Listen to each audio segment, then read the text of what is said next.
പ്രണയം the love after marriage ഭാഗം 38. കണ്ണ, doctor എന്ത് പറഞ്ഞു? കുഴപ്പമൊന്നുമില്ലല്ലോ? അവനെ കണ്ടതും അമ്മ ഓടി വന്ന് ചോദിച്ചു. ഒന്നും പറയാനായിട്ടില്ല. കണ്ണൻ അത്രമാത്രം പറഞ്ഞ് ആ സംസാരം അവസാനിപ്പിച്ചു. അവരുടെ കണ്ണുകളും ആകെ കരഞ്ഞു കലങ്ങിയിരുന്നു. കണ്ണൻ അവരെ ചേർത്ത് പിടിച്ച് ശ്രീയുടെ അടുത്തേക്കിരുന്നു. അവളുടെ അടുത്തായി ദേവു ഇരിക്കുന്നുണ്ട്. എങ്കിലും കണ്ണുകൾ തോരാതെ പെയ്യുകയാണ്. കണ്ണൻ അവളുടെ കൈ തൻ്റെ കൈക്കുള്ളിൽ ഒതുക്കി. പാർവതി. അവൻ്റെ വിളി കേൾക്കാൻ കാത്തിരുന്നത് പോലെ അവൾ അവൻ്റെ നെഞ്ചിലേക്ക് മുഖം അമർത്തി പൊട്ടിക്കരഞ്ഞു. കണ്ണൻ അവളെ ചേർത്ത് പിടിച്ചു. അവളുടെ കരച്ചിൽ കണ്ട് അമ്മയുടെയും ദേവുവിൻ്റെയും കണ്ണുകളും നിറഞ്ഞുപോയി. മനുവും അങ്ങനെ തന്നെ. കരയല്ലേ അമ്മയ്ക്ക് എന്തെങ്കിലും പറ്റുമോ? വിതുമ്പുന്ന ചുണ്ടകളോടെ അവൾ ചോദിച്ചു. ഇല്ലടാ, ഒന്നും പറ്റില്ല, ഒന്നുമില്ലാട്ടോ. അവൻ അവളെ ആശ്വസിപ്പിച്ചു. എങ്കിലും അവൾ അവൻ്റെ നെഞ്ചിലേക്ക് ചാരിയിരുന്ന് കരച്ചിലാണ്. വീണ്ടും എന്തൊക്കെയോ പറഞ്ഞു പുലമ്പുന്നുണ്ട്. അവൻ്റെ കയ്യിലിരിക്കുന്ന അവളുടെ കൈകളുടെ ബലം കുറയുന്നത് കണ്ണൻ അറിഞ്ഞു. അവളുടെ മുഖം ഉയർത്തി നോക്കുമ്പോഴേക്കും അവളുടെ കണ്ണുകൾ അടഞ്ഞ് ബോധം മറഞ്ഞിരുന്നു. പാർവതി. ഇല്ല, കണ്ണുകൾ തുറക്കുന്നില്ല. ഡ്രിപ്പിട്ടിരിക്കുന്ന അവളുടെ കൈകളിൽ അവനൊന്ന് തലോടി. അവൻ്റെ കണ്ണിൽ നിന്ന് ഒരു തുള്ളി കണ്ണുനീരടർന്നു വീണു. അവളുടെ നെറ്റിയിലൊന്ന് ചുംബിച്ച് അവൻ പുറത്തേക്കിറങ്ങി. അവൾക്ക് കൂട്ടിന് അമ്മയെയും ദേവുവിനെയും അവിടെ നിർത്തി. അവൻ നേരെ ICUവിൻ്റെ മുന്നിലേക്ക് വന്നു. അവിടെ മനു നിൽക്കുന്നുണ്ട്. കണ്ണൻ ആരാണ്? പെട്ടെന്ന് ICUവിൻ്റെ വാതിൽ തുറന്ന് ഡോക്ടർ വന്ന് ചോദിച്ചു. കണ്ണൻ മുന്നിലേക്ക് വന്നു. പേഷ്യൻറ്റിന് തന്നെ കാണണമെന്ന് പറയുന്നു, കം. ഡോക്ടർ അവനെ ICUവിനുള്ളിലേക്ക് കയറ്റി. ആൾക്ക് ബോധം വന്നിട്ടുണ്ട്. But still she is not responding to the medicines. Don't hope too much. ആളിപ്പോഴും കോൺഷ്യസ് അല്ല. പിന്നെ don't have too much strain for her. അതൊരിക്കലും ആൾക്ക് നല്ലതിനാവില്ല. ഡോക്ടർ ഗൗരവത്തിൽ കണ്ണനെ എല്ലാം പറഞ്ഞു മനസ്സിലാക്കി. അവൻ ഡ്രസ്സെല്ലാം ഇട്ട് അതിനകത്തേക്ക് കയറി. അമ്മ. അവൻ്റെ ശബ്ദം കേട്ട് അവരുടെ കൺപോളകളൊന്ന് ചലിച്ചു. എങ്കിലും കണ്ണു തുറന്നില്ല. മോനെ, ഞാൻ ശ്വാസമെടുക്കാൻ തടസ്സമുണ്ടായിരുന്നു. വയ്യെങ്കിൽ സംസാരിക്കണ്ട, കണ്ണൻ പറഞ്ഞു. ഞാനൊന്നും ചെയ്തിട്ടില്ല. എൻ്റെ മോള്, അവളെ നോക്കണം. സംസാരിക്കണ്ടമ്മ, ഞാൻ പിന്നെ വരാം. ശ്രീദേവ്, അവൻ, സുമതി, അവരാണ്. അവരെന്തൊക്കെയോ പറയാൻ ശ്രമിച്ചു. പക്ഷേ ശ്വാസമെടുക്കുന്നതിൻ്റെ വേഗത കൂടുന്നു. സംസാരത്തിനാകെ തടസ്സം വരുന്നു. ഡോക്ടർ, കണ്ണൻ ഉറക്കെ വിളിച്ചു. You may go. ഡോക്ടർ ധൃതിയോടെ പറഞ്ഞുകൊണ്ട് വേഗം അവരെ ഓക്സിജൻ മാസ്കൊക്കെ ധരിപ്പിച്ചു. കണ്ണൻ അമ്മയെ ഒന്ന് നോക്കിക്കൊണ്ട് പുറത്തേക്കിറങ്ങി. ICUവിൽ നിന്നിറങ്ങുമ്പോൾ പുറത്ത് അച്ചു നിൽക്കുന്നു. അവൻ്റെ കൂടെ തന്നെ അമ്മുവും കിച്ചുവും ജിതിനും ഒക്കെ എത്തിയിട്ടുണ്ട്. ഏട്ടാ, എങ്ങനെയുണ്ടിപ്പോൾ? ഒന്നും പറയാനായിട്ടില്ല. അല്പം ക്രിറ്റിക്കലാണ്. കണ്ണൻ വിഷമത്തോടെ പറഞ്ഞു. അവൻ്റെ മനസ്സ് അപ്പോഴും അമ്മ പറഞ്ഞ പേരുകളിൽ കുടുങ്ങിക്കിടക്കുകയായിരുന്നു. പെട്ടെന്ന് കണ്ണൻ്റെ നോട്ടം അച്ചുവിൻ്റെ പിന്നിലേക്ക് നീങ്ങി. അവൻ്റെ കണ്ണുകൾ ഞെട്ടലോടെ വികസിച്ചു വന്നു. ഏട്ടാ, അത് പിന്നെ... കണ്ണൻ്റെ നോട്ടം കണ്ട് അച്ചു എന്തൊക്കെയോ അവനോട് പറയാൻ ശ്രമിച്ചു. പക്ഷേ അവനും ഒന്നും പറയാനാവുന്നില്ലായിരുന്നു. കണ്ണൻ ഇതൊക്കെ സത്യമാണോ എന്നറിയാൻ ചുറ്റും ഒന്ന് നോക്കി. എല്ലാവരുടെയും മുഖത്ത് ഒരുതരം മരവിച്ച ഭാവമാണ്. ഇതെല്ലാം സ്വപ്നമല്ലെന്ന് മനസ്സിലായി. അവൻ നേരെ മനുവിനെയാണ് നോക്കിയത്. മനു കണ്ണടച്ചു കാണിച്ചു. കണ്ണൻ ഒന്നും മിണ്ടിയില്ല. നേരെ ശ്രീയെ കിടത്തിയിരിക്കുന്ന മുറിയിലേക്ക് നടന്നു. അവിടെ ഇപ്പോഴും ഡ്രിപ്പ് കയറിക്കൊണ്ടിരിക്കുകയാണ്. ശ്രീ ഇപ്പോഴും ഉറക്കം ഉണർന്നിട്ടില്ല.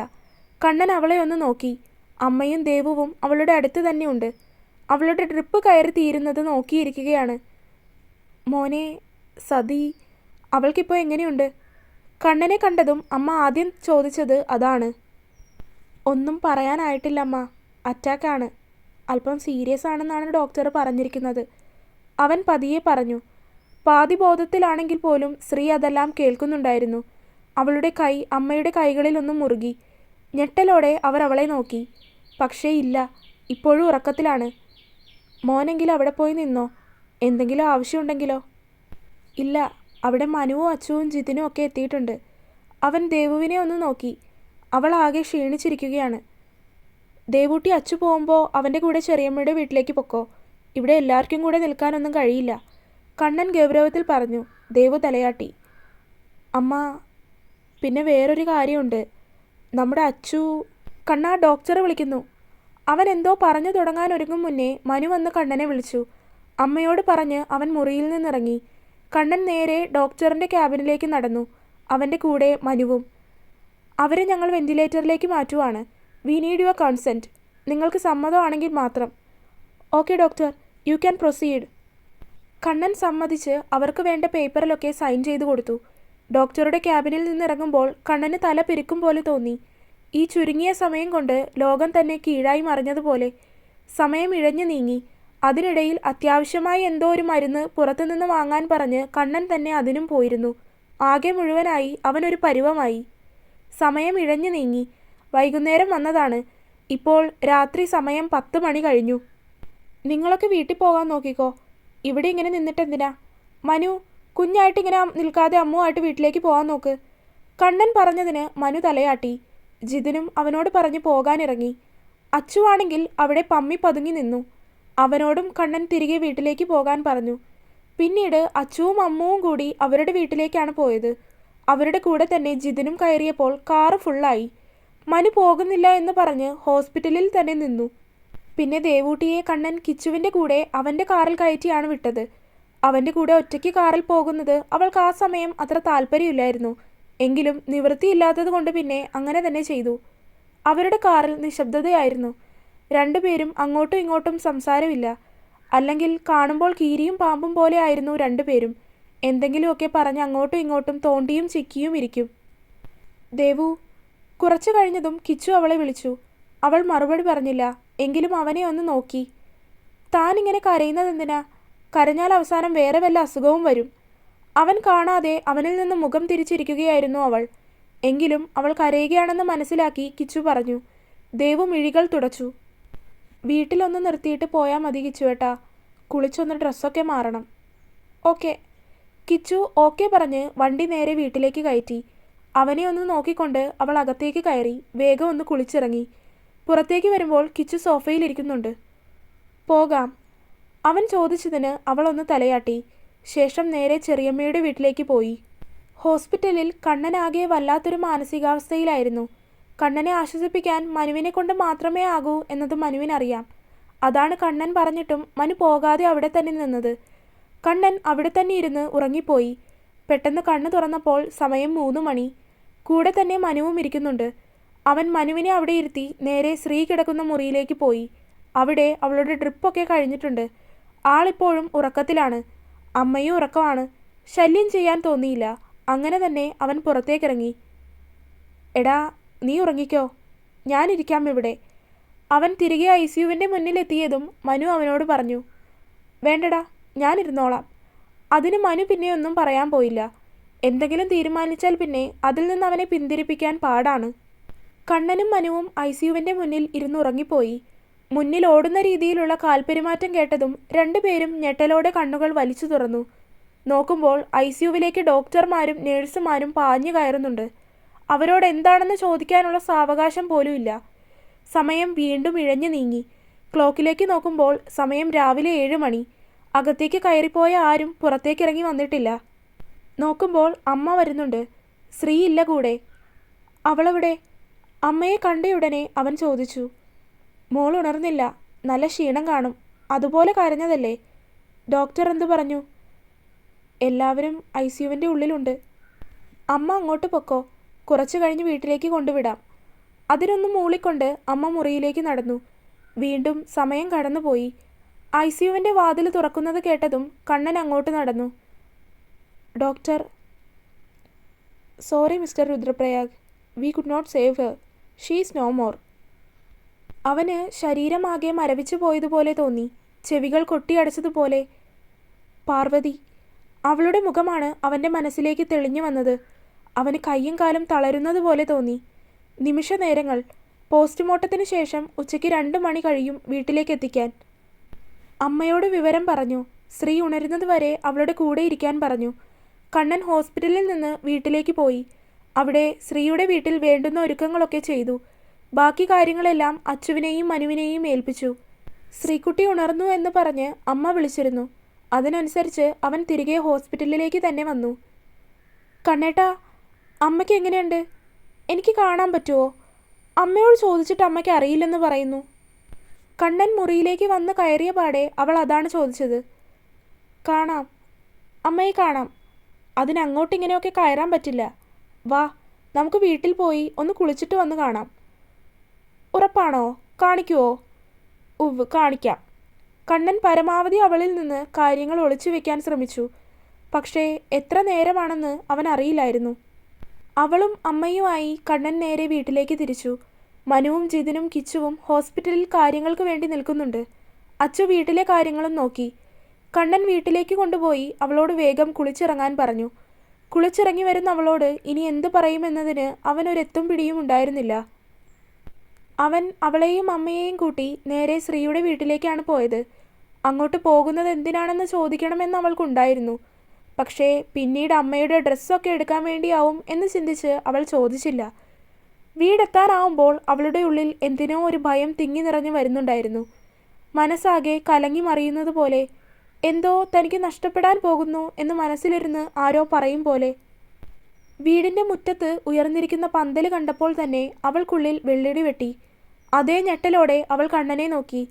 പിന്നിൽ അമ്മ സാരിത്തുമ്പിൽ മുഖമമർത്തി. ഒന്നും കാണാൻ വയ്യ എന്ന പോലെ. വീടിൻ്റെ അരികിലായി കണ്ണൻ കാർ ഒതുക്കി നിർത്തി. അവിടെയെല്ലാം ആളുകൾ നിറഞ്ഞിട്ടുണ്ട്. ശ്രീ അനക്കമില്ലാത്തതുപോലെ ആയിപ്പോയി. ഇറങ്ങ്. അവളുടെ സൈഡിലെ ഡോറ് തുറന്നു കൊടുത്തുകൊണ്ട് കണ്ണൻ പറഞ്ഞു. അവൾ അവനെ മിഴികളുയർത്തിയൊന്ന് നോക്കി. ആ നോട്ടത്തിൽ അവൻ്റെ ഹൃദയം പോലും 100 കഷ്ണമായി നുറുങ്ങുന്നത് പോലെ തോന്നി കണ്ണന്. ശ്രീ ഒരു തുള്ളി കണ്ണീര് പോലും പൊഴിച്ചില്ല. ആളുകളെയെല്ലാം മറികടന്ന് അവൾ വീട്ടിലേക്ക് കയറി. അവൾ ആരെയും നോക്കാതെ നേരെ അമ്മയുടെ മുറിയിൽ പോയിരുന്നു. കണ്ണൻ അങ്ങോട്ട് വന്നു. വേറെ ആർക്കും അവളെ പറഞ്ഞു മനസ്സിലാക്കാനോ അവളെ ആശ്വസിപ്പിക്കാനോ ഉള്ള മനോധൈര്യം ഉണ്ടായില്ല എന്ന് പറയാം. അമ്മ എവിടെ? അവൻ അകത്തേക്ക് കയറിയപ്പോൾ തന്നെ അവൾ ചോദിച്ചത് അതാണ്. പാർവതി, എന്നെ അമ്മയെ കാണിക്കാമെന്ന് പറഞ്ഞതല്ലേ? എന്നിട്ട് എൻ്റെ അമ്മ എവിടെ? ഇവിടെ അല്ലല്ലോ, ഹോസ്പിറ്റലിലല്ലേ. എന്നെ അങ്ങോട്ട് കൊണ്ടുപോ. ശ്രീ അവനടുത്തേക്ക് ചീറി പാഞ്ഞെടുത്തു. പാർവതി, അമ്മയെ ഇങ്ങോട്ട് കൊണ്ടുവരും. എന്നെ പറ്റിച്ചു അല്ലേ? അവൾ കണ്ണൻ്റെ ഷർട്ടിൻ്റെ കോളറിൽ പിടിച്ച് ഉലച്ചുകൊണ്ട് ചോദിച്ചു. പാർവതി മോളെ, ഞാനൊന്ന് പറയട്ടെ. അവൻ അവളുടെ കൈ വിടുവിപ്പിക്കാൻ ശ്രമിച്ചുകൊണ്ട് പറഞ്ഞു. അമ്മയ്ക്കൊന്നുമില്ലെന്ന് പറഞ്ഞതല്ലേ? എവിടെ? എൻ്റെ അമ്മ എവിടെ? എന്നെ കാണിക്കാമെന്ന് പറഞ്ഞതല്ലേ നിങ്ങൾ? വാ, പോകാം, ഹോസ്പിറ്റലിൽ പോകാം നമുക്ക്. അവൾ കണ്ണനെ പിടിച്ചു വലിച്ചു. അവൾ കരയുന്നില്ല. പിച്ചും പേയും ഒക്കെ പറയുന്നത് പോലെ എന്തൊക്കെയോ പറയുന്നു. ഒരു നിമിഷം അവളുടെ പെരുമാറ്റം കണ്ട് കണ്ണന് ഭയമാണ് തോന്നിയത്. പാർവതി, തന്നെ പുറത്തേക്ക് വലിക്കുന്ന അവളെ അവൻ കയ്യിൽ പിടിച്ച് വലിച്ച് തൻ്റെ നെഞ്ചിലേക്ക് ചേർത്ത് നിർത്തി. തൻ്റെ നെഞ്ചിലേക്ക് ചേർന്ന് നിൽക്കുന്ന അവളോട് എന്തു പറഞ്ഞാണിപ്പോൾ ആശ്വസിപ്പിക്കേണ്ടത് എന്ന് കണ്ണൻ ഒരു നിശ്ചയവുമില്ലായിരുന്നു. കണ്ണേട്ടൻ എന്നോട് നുണ പറഞ്ഞു അല്ലേ? അവൻ്റെ നെഞ്ചിലേക്ക് ചേർന്ന് നിന്നുകൊണ്ട് എന്തൊക്കെയോ പുലമ്പും പോലെ അവൾ പറയുന്നുണ്ട്. പാർവതി, ഇവിടെ ഇരിക്ക്, വാ. അവൻ അവളെ പിടിച്ച് ഒരു കണക്കിന് കട്ടിലിലേക്കിരുത്തി. അവളുടെ മുഖത്തേക്ക് നോക്കുമ്പോൾ അവൻ്റെ നെഞ്ചിൽ ഒരു കല്ലെടുത്ത് വെച്ചതുപോലെയുള്ള ഭാരം അനുഭവപ്പെട്ടു. അമ്മ പോയി അല്ലേ കണ്ണേട്ടാ? എന്നെ വേണ്ടെന്ന് വെച്ച അമ്മ പോയി അല്ലേ? എല്ലാവരും അതെ, എല്ലാവരും പോകും. ആർക്കും എന്നെ വേണ്ട. അച്ഛൻ പോയി, ഇപ്പോൾ അമ്മയും പോയി അല്ലേ? എന്നെ വേണ്ടാത്തത് കൊണ്ടാവുമല്ലേ കണ്ണേട്ടാ? അവൻ്റെ മുഖത്തേക്ക് നോക്കിയായിരുന്നു അവളുടെ ചോദ്യം. കണ്ണൻ അവളുടെ മുഖം കൈകളിൽ കോരിയെടുത്തു. കലങ്ങിയിരിക്കുന്ന കണ്ണുകൾ അവ പെയ്യാൻ കാത്തു നിൽക്കുന്ന മേഘങ്ങളെപ്പോലെ തുളുമ്പി നിൽക്കുകയാണ്. ഞാനില്ലേ? അത് ചോദിച്ചതും അവൾ അവനെ വട്ടം ചുറ്റിപ്പിടിച്ച് അവൻ്റെ വയറിലേക്ക് മുഖമമർത്തി. കുറച്ചു സമയത്തിന് ശേഷം ആംബുലൻസിൽ മൃതശരീരം കൊണ്ടുവന്നു. കണ്ണനായിരുന്നു കർമ്മങ്ങളെല്ലാം ചെയ്തത്. അമ്മയുടെ തണുത്തുറഞ്ഞ ശരീരത്തിന് മുന്നിലായി ശ്രീ അമ്മയെ തൊട്ടും തലോടിയുമൊക്കെയിരുന്നു. അവൾ കരയുന്നില്ലായിരുന്നു. തികച്ചും നിർജീവമായൊരു മുഖഭാവം. അത് കണ്ടപ്പോഴായിരുന്നു എല്ലാവർക്കും ഒന്നുകൂടി ഭയമേറിയത്. ഒരുപക്ഷെ അവൾക്ക് മാനസികമായ എന്തെങ്കിലും സംഭവിച്ചു പോകുമോ എന്ന ആദിയായിരുന്നു എല്ലാവരുടെയും ഉള്ളിൽ. സമയമായതും മൃതശരീരവുമായി പൊതുശ്മശാനത്തിലേക്ക് പോയി. പക്ഷേ മൃതശരീരം എടുത്തപ്പോഴേക്കും ശ്രീ അലമുറയിട്ട് കരയാൻ തുടങ്ങിയിരുന്നു. കണ്ടു നിന്നവർക്ക് ഒന്നും ആ കാഴ്ച സഹിക്കാൻ പോലും കഴിയുന്നില്ലായിരുന്നു. കണ്ണൻ്റെ അമ്മയും ദേവുവും എല്ലാവരും പരിശ്രമിച്ചിട്ടും അവളെ അടക്കി നിർത്താനാവുന്നില്ലായിരുന്നു. കണ്ണൻ കർമ്മങ്ങളെല്ലാം ചെയ്യുന്നത് കൊണ്ട് തന്നെ അവന് അതെല്ലാം ഇട്ടുകൊണ്ട് അവൾക്കടുത്തേക്ക് വരാനും സാധിക്കുന്നില്ലായിരുന്നു. ഒടുവിൽ മൃതശരീരവുമായി ആ പടി കടന്നപ്പോഴേക്കും ശ്രീയുടെ ബോധം മറഞ്ഞ് അവൾ അമ്മയുടെ കയ്യിലേക്ക് കുഴഞ്ഞു വീണിരുന്നു. അവളെ വേഗം ഹോസ്പിറ്റലിലേക്ക് എത്തിച്ചു. കണ്ണൻ്റെ അമ്മയും മനുവും കിച്ചുവും ചേർന്നാണ് ഹോസ്പിറ്റലിലേക്ക് പോയത്. അവളെ അവിടെ ഡ്രിപ്പിട്ട് കിടത്തി. ഇന്നലെ രാത്രി ആശുപത്രിയിലേക്ക് പോയപ്പോൾ മുതൽ അവൾ ഒരു തുള്ളി വെള്ളം പോലും കുടിച്ചിട്ടില്ല, ഭക്ഷണവും കഴിച്ചിട്ടില്ല. അതുകൊണ്ട് തന്നെ ശരീരമാകെ തളർന്നു പോയതുകൊണ്ടാണ് ബോധം മറഞ്ഞു വീണത്. ശരീരമാകെ വീക്കായതുകൊണ്ട് 2 ദിവസം ഹോസ്പിറ്റലിൽ കിടക്കാനാണ് ഡോക്ടർ നിർദ്ദേശിച്ചിരിക്കുന്നത്. കർമ്മങ്ങളെല്ലാം അവസാനിപ്പിച്ച് വീട്ടിലെ കാര്യങ്ങളെല്ലാം ഒന്നുകൂടെ ചെയ്തു തീർത്തതിന് ശേഷമാണ് കണ്ണൻ ഹോസ്പിറ്റലിലേക്ക് വന്നത്. കണ്ണൻ വരുമ്പോഴേക്കും അവൾക്ക് നല്ല പനിയും ഉണ്ടായിരുന്നു. മരുന്നിൻ്റെ സെഡേഷൻ കൊണ്ട് നല്ല രീതിയിൽ ഉറക്കത്തിലായിരുന്നു. അതുകൊണ്ട് കണ്ണൻ അവളെ വിളിച്ചു ശല്യം ചെയ്യാനും നിന്നില്ല. കണ്ണൻ അവിടെ നിന്നുകൊണ്ട് അമ്മയോടും കിച്ചുവിനോടും മനുവിനോടും തിരികെ വീട്ടിലേക്ക് പോയിക്കോളാൻ പറഞ്ഞു. അവൾക്ക് കൂട്ടായി അവിടെ ഇരിക്കുമ്പോൾ ഇനി അവൾ ഉണർന്നു കഴിയുമ്പോൾ എന്തു പറഞ്ഞ് അവളെ ആശ്വസിപ്പിക്കണം എന്ന ചിന്തയിലായിരുന്നു കണ്ണൻ. അതാലോചിച്ചിട്ട് അവനൊരെത്തും പിടിയും കിട്ടുന്നില്ലായിരുന്നു. തുടരും. അപ്പോൾ വീഡിയോ കണ്ടവരെല്ലാവരും വീഡിയോ ലൈക്ക് ചെയ്യാനും ചാനൽ സബ്സ്ക്രൈബ് ചെയ്യാനും അഭിപ്രായങ്ങൾ കമൻ്റായിട്ട് അറിയിക്കാനും മറക്കല്ലേ. അടുത്ത പാർട്ടായിട്ട് നാളെ വരാം. Bye bye.